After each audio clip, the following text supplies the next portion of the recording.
Please stand by. Excuse me, I'm talking. It's coming. It's coming. It's coming. It's coming. What is your name? I am Jay Ramone, and this is the Jay Ramone Podcast. If the FCC knew you were doing drugs on the air, shut us down! This gets more work done more accurately. I will sit down with bands, artists, chefs, business owners, and fellow Oklahomans to talk about their projects and dealing with day-to-day life. This stuff can give you brain damage. This is the Jay Ramone Podcast. Power of the internet is truly amazing. In this episode of the Jay Ramone Podcast, I'm joined by Dustin from the Tulsa band Groucho. And right after this interview, you will get a sneak peek at their brand new music video. My friends would be like, I'm quitting music, and it's like, well, okay, dude, like, How many times do people we know have quit? Well, it's like, why are you quitting? Because you just do it because you can or you can't not is like the phrase that I think about it of is, and I kind of had to, I personally separated like being, because like because of that mentality that we all kind of got taught, if it fails, you're a failure. And it's going to fail. Like your band's going to fall apart, so it's just kind of part of it. And so like someone at some point in time said something about like not making yourself like so-and-so from, the band, but just making yourself so-and-so who plays in the band. And then you also do this, and then you do this other thing, and you do this other thing. And so like, that way you just I think that's kind of how I ended up getting my hands in like so many different weird ass pies and like, kind of floating in all these different spaces and stuff and trying to do some of these different ambitions and like, scoring music and shit like that. So I don't know. Yeah. Are we rolling? I bet we were rolling that time. Good to go. This is the Jay Ramone Podcast, and we are live in the Jungle Room here at Rock 100.5 The Cat. I am here with special guest Dustin from the band Groucho. Now, I play the band Groucho on the radio, and I've played, I'm pretty sure, damn near every band you've been in, Dustin, on the radio. But when you reached out to me, you said, hey, I'm going to be in Oklahoma City. I've got some new music. I'd like you to check it out. I wanted to take that opportunity to have you on because you've been on the podcast before when we very first started. But you do so much and so many different things. I wanted to talk about all of this and kind of how the music industry has changed and how you are helping the younger generation kind of learn from some of our past mistakes when we were doing it and try to avoid some of those potholes that we fell into.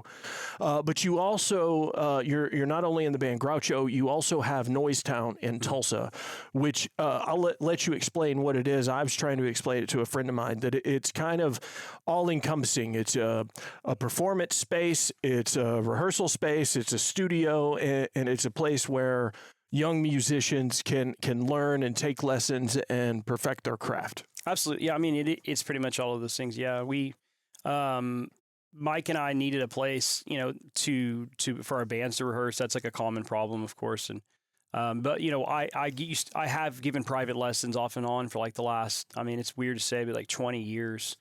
And, so we had talked about it, and then we also kind of wanted a place to work with the public and just have like a third space, like, so that we can kind of do whatever. And so that's what Noisetown has, started off as. And what it's become, I remember we thought we were going to do like one show a month. We thought, we'll just do like a showcase is kind of the way we thought about it. But the demand for young people to play is overwhelming. A safe space for them to play and develop and learn what it's like being a band on stage in front of a crowd and all of those things. It almost seems like that space didn't exist in Tulsa. No, I don't think. I definitely don't think the the nurturing aspect of it did. there's always like the creative corners and, some of like the little hidey holes that, people know about, a group of musicians kind of finds. But, because when we were doing it, we were playing bars. I mean, let's be honest. We were playing bars, and the venue owner or the bar owner just said, cool, Or paid you in beer. We got paid in beer when we were like 16 or 17 years old at the time. Yeah. It was also a different mindset because young kids don't really drink like our generation did. No, not at all. Anyway, yeah. So, I mean, I noticed the need, and so we adopted that really quick because that's really important to me. I already worked with like some education programs, like alternative schools. Like I go in on Fridays and, we do like songwriting 101, like production 101, kind of work in GarageBand. And then I work with some other alternative schools and that's been a big part of like what I've found myself self-actualizing, being able to offer like, hey, check it out, dude. Here's how you can rip on the guitar. Specifically the alternative community or the alternative school community. Cause I don't know, I had a weird ride growing up. So I think I'm the guy for the job, but, Noisetown, as far as that goes, it just kind of evolved, dude. And we always knew we would give some form of lessons. And we talked about it, fantasized about what it could and couldn't be for about 2 years. And then it was kind of like, hey man, like, let's do this, or like, let's never talk about it again. Like, and so we did, and here we are. I think we're on our 3rd year right now. And, yeah, man, I see videos of some of the shows and it's just packed full of young kids who are into the music and into the band. Mm-hmm. And I immediately remember that feeling and what it was like. Yeah. And it's awesome, dude. I'm very grateful to be able to offer that. And, it's on its own course at this point, for real. Mike's a lot more present during the shows just because of our schedules, but I try to be there often. And there's a kid running sound, so they're learning that. They come, set up the PA. Sometimes the kids reach out to us and say, hey, we got to, do you have this date? We have a calendar made, we have this band and this band and this band, so they're initiating the process and stuff.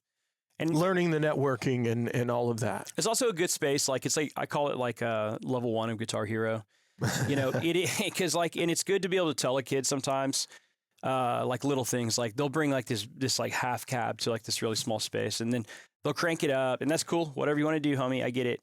But then before they're set, they'll kind of nervously play the guitar a lot, and it's a good place to say like, hey man, you should go in the back and do that. I know you're nervous, but don't do it on stage.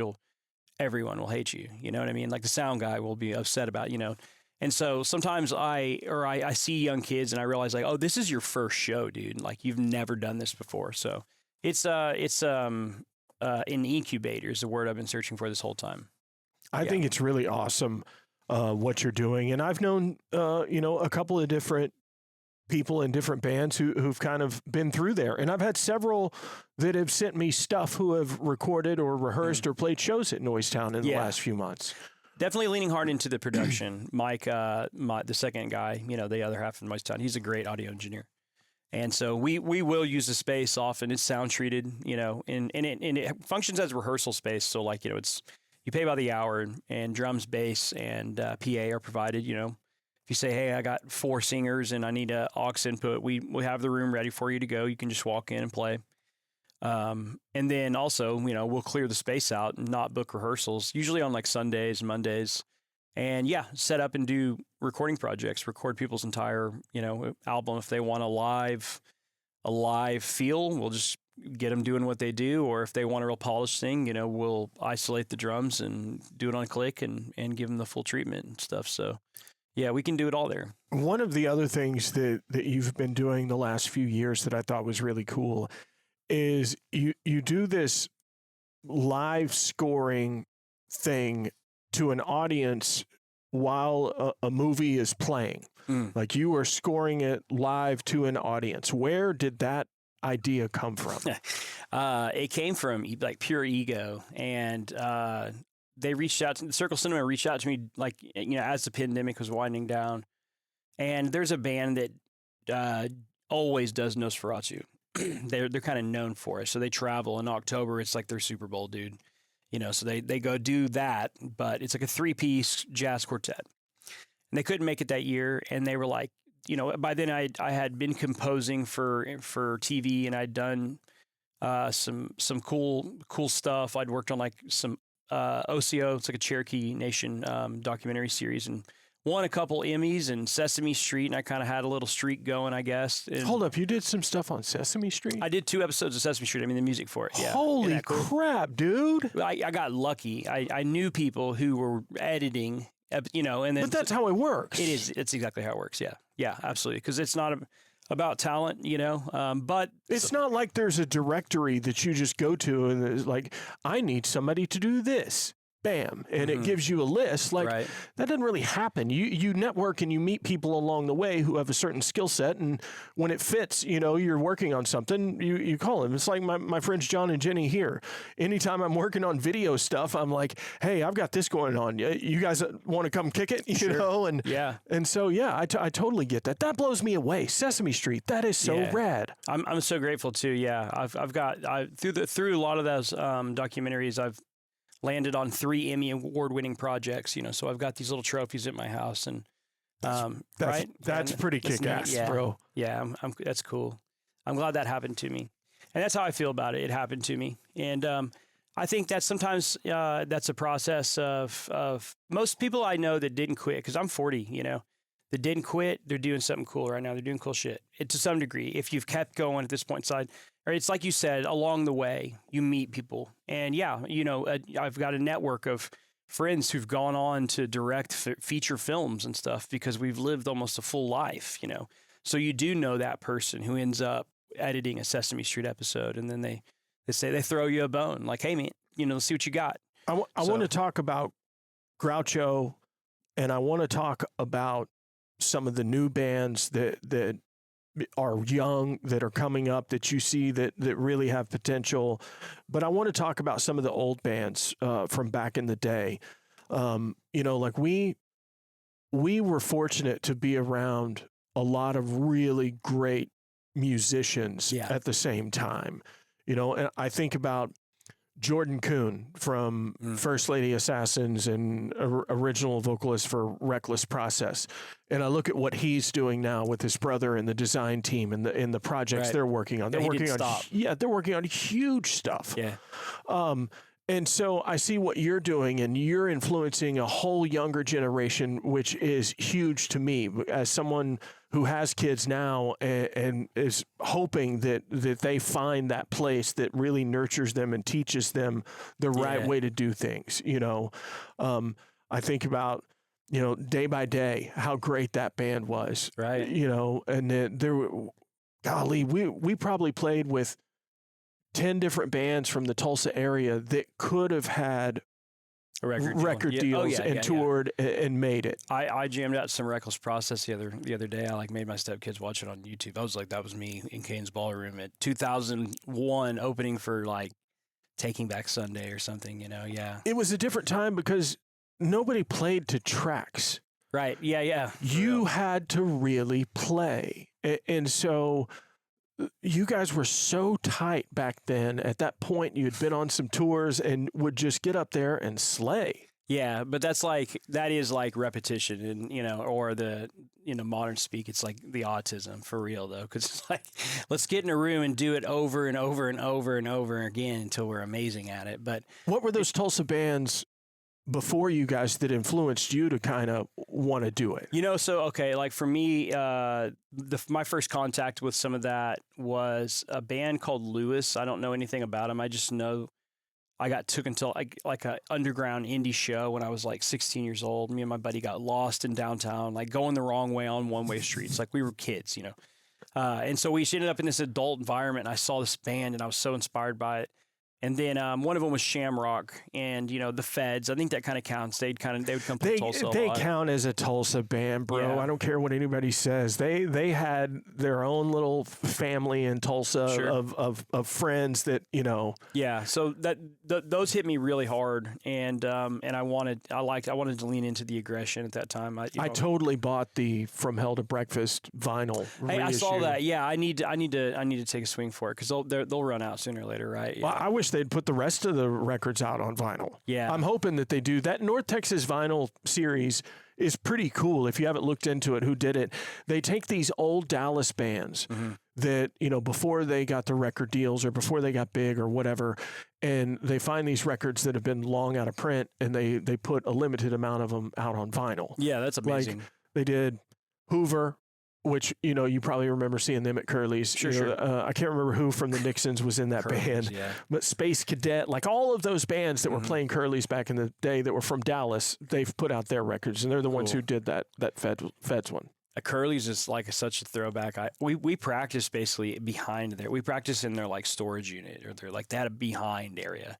And it was like that building right next door. It was like a catacombs of random. It was the Wild West, man. It was nuts, dude. Yeah, yeah. No supervision at all. It was in all these there was maybe 5 bands, and they all just had this their own little corner, their own room. It had a lock on it, kinda, and Anyway, it was respectful though, because you knew everybody that was coming and going. Right. But it was a place to go lay down if you couldn't make it home downtown, or.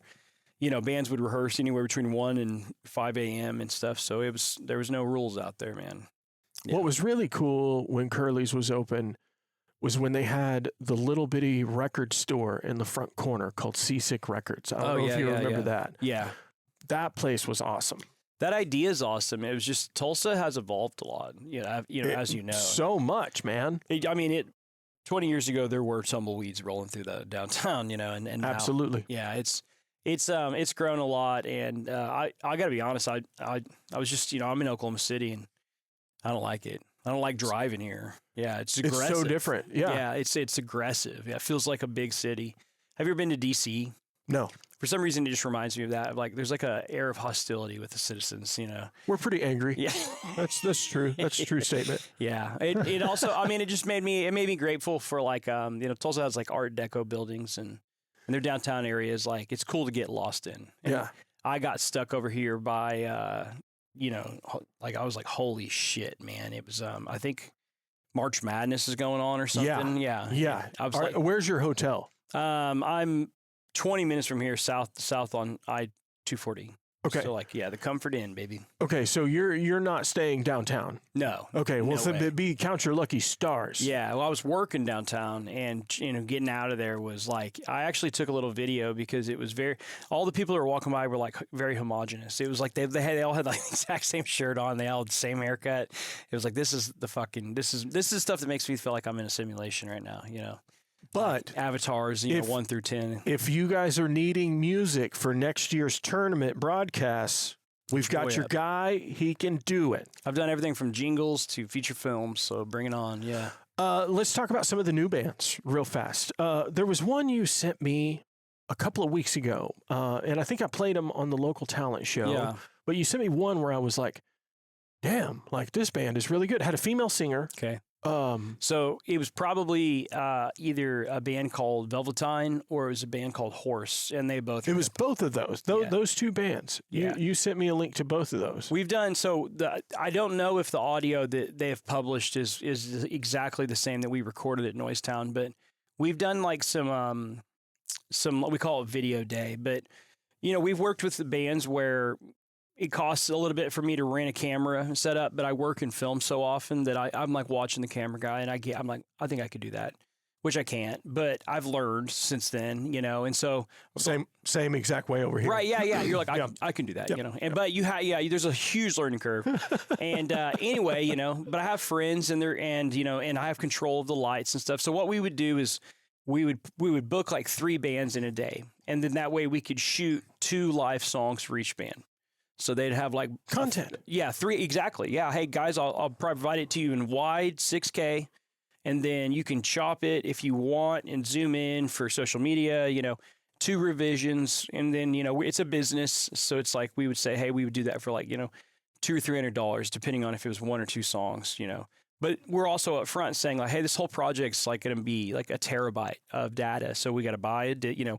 And at the time, I had to rent a camera. I didn't own one and stuff. And so Horse and Velvetyne, we recorded a couple of their songs and put out video for them, and it looks amazing, and you should go check it out. So I probably would have sent you something like that we had, kind of partnered with them and worked on something together. I just kind of love your mindset behind everything that you've done throughout your career since I've known you.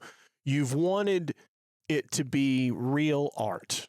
Oh, yeah. You never wanted it to be fake. You never wanted it to be smoke and mirrors or bullshit or what we called back in the day, fake it till you make it. You never wanted to do any of that. You wanted it to be real, and you wanted to create art and find the people that liked creating art or exposing themselves to real art. Sure. And that's a rare quality in the music business. Thanks. Yeah. It is a business, so, and I've had to learn how to, like I said, I tried to send over some really creative stuff for Sesame Street, and they just kept sending that scene back. Finally, I was like, all right, here's your fucking C major to A minor to F to G, right? Here, like the 50 swing song. So I knew what it needed the whole time, but I was trying to push the limit.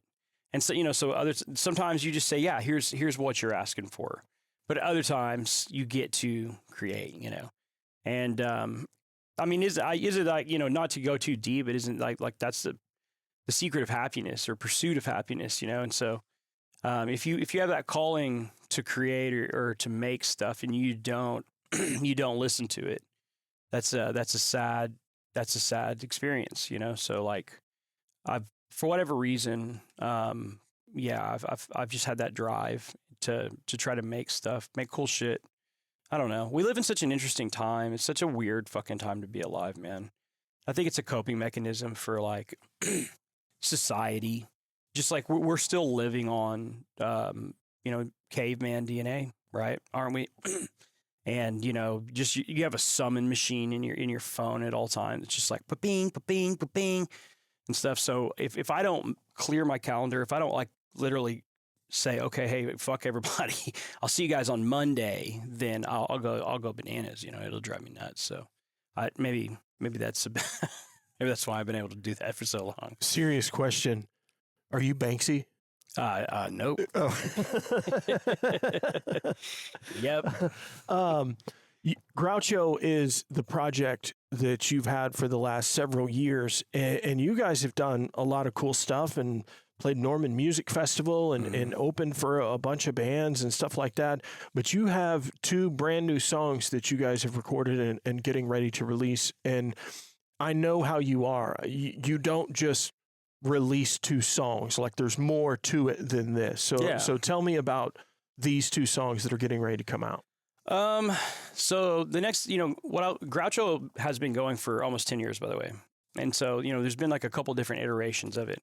And, this is like, in my mind, it's like the last 2 songs of, the most recent iteration. My bass player Lane, he's a great dude. He has 2 toddlers and he's moved out to Stillwater and he's a professor at college and stuff. So, there's a seat at the table, right? But I'm going to keep going, that kind of stuff. So it was some recordings we had done as a group that it's like, hey, I want to get these done the right way. Release them. And then I've been making some new stuff already with, I'm going to try to keep it going is what I'm really getting at saying is I had built our listeners up to about 20,000 monthly. And then I ran out of shit to give to the world. And so I've kind of just been making it for a while. And stockpiling. Yeah. And so I've got maybe about 7 or 8 of them that I could get together with a gun to my head in a week, right? But the next 2 that are coming out, we kind of went hilariously large for them and filmed like a whole short film that, a little bit before is very, very tongue in cheek. The music video itself, the song, which you could cut out for the radio, is like your 3-minute and 40-second thing, right? But then there's a big intro and an outro that you can just trim off. And so how do you want to have the experience? Do you want all of it or do you just want the meat and potatoes, right? And so in between that, of course, is like a whole scene where I don't want to give too much away about, the plot, but it jumps to the future and then another story and another song takes place. So it's like they're going to come out together, but probably like 6 weeks apart, to be continued, kind of thing. Man, I'm still editing it. How far out do you think you are from releasing If I didn't have to like get on the hamster wheel of capitalism every day, I could, I could have it done in a week, you know. But I think we were saying, I was thinking probably early May to, is probably whenever I'll like say, here you go. Because there is another side of it too that I try to teach people at Noisetown or whatever, like young kids. It's like, dude, give the stupid ass algorithm a month to digest your song. Like, get it uploaded, get all your stuff, send it over to Dear Jay 30 days out and say, hey, I love what you do, you know all that. Hang on to this guy for like 3 weeks for me. Don't play it for, do all of that. And then whenever it comes out and you tell the world about it, you kind of you need to keep that going. You need to.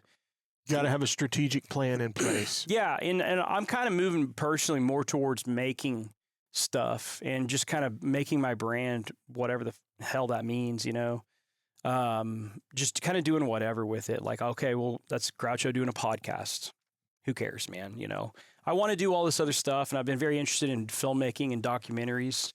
And so I think it's my first, like, putting my foot in the water of I really like stuff. what you've been doing on Instagram and social media where you're talking about new bands that you're coming across, or that you think other people would be into. Yeah, I'm due to make another one. And I think they're really well done. Thanks, yeah. Well, I am like often I do work on a lot of film sets from time to time, and I'll be like I said, I could do that, but I kind of do plan to eventually be a one-man band for at least podcasts or documentaries. I don't know if I want to be the host for whatever reason. That feels like super ballsy. Like, I don't know if I'd be good at that, but I know I'm good at making stuff. So like maybe telling stories with dialogue, and B-roll and interviews and not having to put myself into one category personally of just music. I'm interested in other stuff too. So that's something that you'll see a lot more from me in the future, I think. Well, I'm really excited. At the end of this, you're going to get a sneak peek of the new Groucho music video. In the meantime, tell people where they can find your stuff. Everywhere. The only thing I can't get to happen is a Wikipedia page, I don't know how to make that happen, right? And I'm never going to make my own. So, everywhere but Wikipedia. But yeah, I think come to Bandcamp. I've got, we've got some new merch and all that stuff, and it's all going to show up over the next 6 weeks, right? But yeah, the more and more you learn about Spotify, fuck it, dude. Like, I'm right there with you, man. At the same time, if you save our shit on your playlist, please, because that stuff helps. And like, we have like a good fan I feel base. like it sounds better on Bandcamp too. I feel like it's a better bit rate. I don't know if that's true or not, but just from a listener standpoint, I feel like I can tell the difference in the compression or the bit rate on Bandcamp versus Spotify. If I'm playing it really loud, I can, or if I'm trying to listen to it low, I guess you could say the other way. Yeah, you can hear. It sounds thinner on Spotify to me. Yeah, there's not as much information, right? So like, I'm deep down the rabbit hole, man. I could talk to you about cymatics and sound waves and stuff like that. But yeah, you're not getting the full picture, so it does sound like shit. And I don't know. Speaking of that, I think we're working towards a vinyl. I've got like the 10 songs picked out. It's been 10 years, so we're just going to do like a collection. I'm going to do a limited run of like, I don't know, 1 or 500, whatever I can. Very nice. Whatever people want. So. Well, when you're ready for, some contacts, let me know. Definitely, dude. I can hook you up with with some vinyl. Thanks for having me. You're welcome, man. Dustin, check out Groucho, and if you get the opportunity to see one of his live scoring shows, I suggest you go. This has been the J. Ramone Podcast. Big thanks to Dustin from Groucho for stopping by the studio, as well as sharing this. Here is a sneak peek of their brand new music video and a sneak peek of their brand new track before you can hear it anywhere else.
That was Groucho with new music. This has been the J. Ramone Podcast.